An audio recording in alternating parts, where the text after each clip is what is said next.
महापुरुष माने भविष्यवाणी कहि दिए दिव्य दृष्टि बल देखी फ्रांस भविष्य वक्ता नोस्ट्राडामस आरंभ करी प्रोफेसर हरार जॉन डिक्सन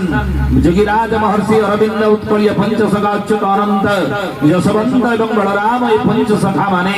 भविष्यवाणी जहाँ जहाँ कही अक्षर अक्षर सत तेणु से उद्धार पाइबा बंचिया रक्षा पाइबा सन्निकट विपदरू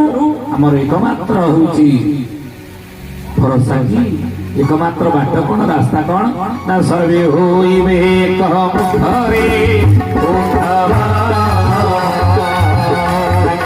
नारायण हरे